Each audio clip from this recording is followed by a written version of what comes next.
buenas tardes. Gracias por estar en sintonía de Globovisión. Hemos regresado a los estudios de argumentos para ahora desde este espacio dedicarnos estos días a analizar luego del doblete sísmico que vivimos, que enfrentamos y que seguimos enfrentando las consecuencias desde ese 24 de junio hasta ahora.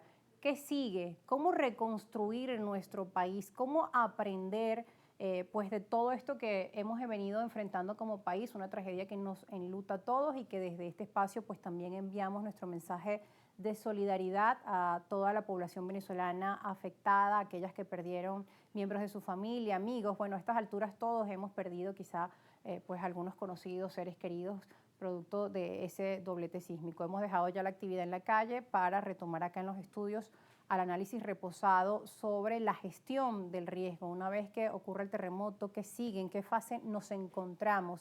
Nos encontramos en este primer segmento con el periodista, el activista Jesús Chuo Torrealba, también dirigente político, para pues analizar en el momento en que estamos, qué podemos hacer como sociedad civil organizada y también qué deberían estar haciendo las instituciones del Estado. Bienvenido. No, gracias a ti por esta oportunidad y igualmente inicio dando mi palabra de solidaridad, de condolencia a tanto y tanto venezolano, a tantas familias venezolanas que hoy tienen una cicatriz, sufren una pérdida, tienen un lamento. También a tantos venezolanos que sin haber perdido un ser querido, sin embargo, ven hoy comprometido su hogar, ven hoy comprometida su vivienda y todo lo que eso significa para la familia. Dicho esto, bueno, paso al tema, ¿no? En primer lugar, toda contingencia tiene tres momentos. Un primer momento que es el rescate. Ese es un momento extremadamente duro, un momento muy intenso, de mucha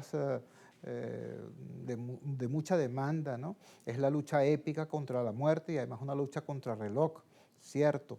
En el caso nuestro, en el caso venezolano, hay que decir también con claridad, anoche mismo se encontraron a 12 días del doblete sísmico aún personas con vida. Yo creo que hay un planteamiento en el aire que debe ser reivindicado, que no se retire, que no se clausure la fase de rescate hasta tanto no se extremen los esfuerzos por recuperar sobrevivientes, por recuperar los restos de los seres queridos. Ese es un reclamo, esa es una petición absolutamente justa. Luego viene la fase de la gestión de la emergencia.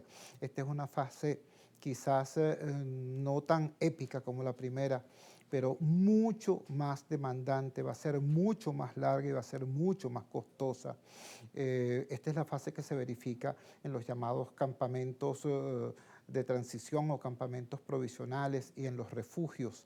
Hay que decirlo con claridad, no es por casualidad que el venezolano presenta resistencia a ir al refugio. Así como la gente aprendió, por ejemplo, a el desalojo preventivo, hoy está pasando algo muy interesante. Yo trabajé en la emergencia del 99 y en aquel tiempo tuve que convencer a venezolanos a que por favor aceptaran desalojar provisionalmente su vivienda para poder evaluarla. Hoy es al revés, la gente desaloja preventivamente de manera espontánea y exige que se haga la verificación sobre la habitabilidad. Eso es positivo. Ahora, sobre el tema de los refugios hay también un aprendizaje duro. Recordemos que después de la tragedia del 99 vino la tragedia del 2005 y luego vino la tragedia del 2010, cada una con muertos y con damnificados. Es decir, hay venezolanos que pasaron casi una década entre refugios antes de acceder a lo que en aquel momento se llamó una vivienda digna. Esa experiencia fue amarga, esa experiencia fue dura. Sin embargo, en aquella experiencia, ¿cuáles eran los tres problemas fundamentales del refugio?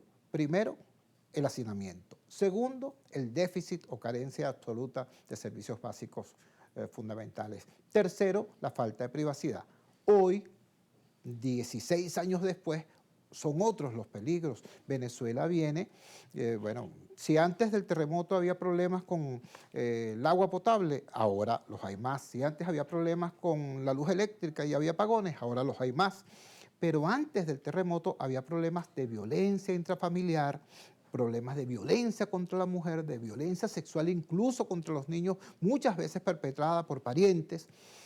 Por eso los campamentos deben tener ciertos protocolos, ¿no? Colocar las madres con sus hijos en una Por eso zona. He visto que en algunos campamentos lo hacen así, no sé si en todos, pero debe haber como un manual para esto. Por eso es indispensable que hoy sobre el tema de los campamentos y los refugios haya una especial dedicación del Estado y de la sociedad para que esos sean no depósitos de gente, sino que sean espacios de inclusión y de solidaridad. Si se transforman en estigma, si se transforman en espacios de exclusión, entonces, bueno, imagínate qué país puede emerger de esos campamentos, qué país puede emerger de esos refugios.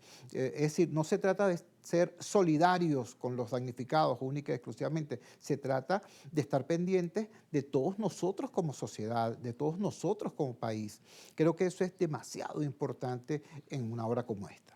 Que en líneas generales ya venimos con una población afectada económicamente, pero también psicológicamente. Venimos de la pandemia, el momento de apagón en Venezuela, pues también, pues pienso también en nuestros niños, nuestros jóvenes. Son muchas las circunstancias que hemos venido enfrentando como país y cuando este 2026 creímos en algún momento estas expectativas de crecimiento económico, bueno, que estaban dadas por los economistas, esa esperanza. Bueno, ocurre este hecho tan trágico el 24 de junio y sentimos, bueno, ahora dónde estamos, cómo reconstruir. Si íbamos camino a esa esperanza de mejora, pues sentimos que esto terminó de fracturar y de rompernos. Las grietas no solo están en esos edificios, en esos apartamentos y casas que vemos en nuestro país, sino que también todos los venezolanos llevamos esas heridas y tenemos esas grietas, esas heridas están abiertas. ¿Cómo sanarlas? ¿Cómo poder emerger? Lo que dices es absolutamente cierto, Rosa, tanto cuando refieres que este país hoy es el país post pandemia, el país post hiperinflación, es el país post diáspora, con la fractura que eso ha significado en la familia venezolana. Eso es absolutamente correcto. Y también tienes toda la razón cuando dices estamos en otro escenario.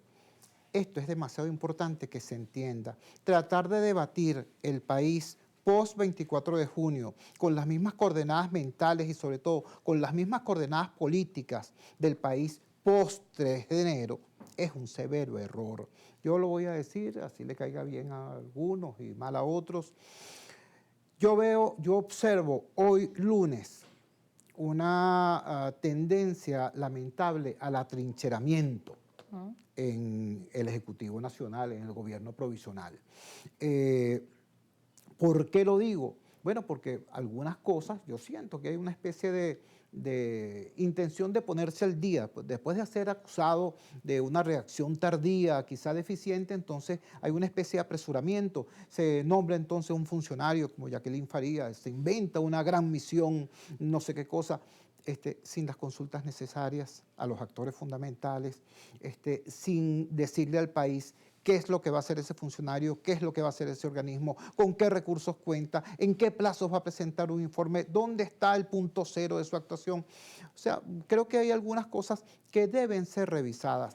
Por ejemplo, yo creo que exigirle, ¿no?, al gobierno provisional una respuesta inmediata y de alta calidad era sencillamente impensable. O sea, ¿a quién le estás hablando? Le estás hablando no a un gobierno, no a un Estado, le estás hablando a un equipo que está provisionalmente gerenciando una crisis, no gobernando un país. El gobierno provisional, repito, tenía como misión gerenciar una crisis y atender una transición. No manejar una emergencia de este tamaño. Se dice, bueno, que la Fuerza Armada llegó tarde. ¿De cuál Fuerza Armada estamos hablando? Estamos hablando de esta Fuerza Armada, que es la única que tenemos y que además está severamente impactada aún por lo ocurrido el pasado 3 de enero. Entonces, todas estas cosas eran previsibles. ¿Qué es lo que yo creo que hay que hacer? ¿Qué es lo que yo sugiero con muchísima humildad que se haga? Bueno, que no nos pongamos a comparar lo hecho con lo ideal, que comparemos lo hecho con lo que en efecto podemos hacer. Yo pienso en este momento que en la fase de rescate, aquí adolecimos de tener un referente que fuera técnicamente solvente y socialmente creíble. No lo tuvimos, ¿no? Y pasó buena parte de lo que pasó.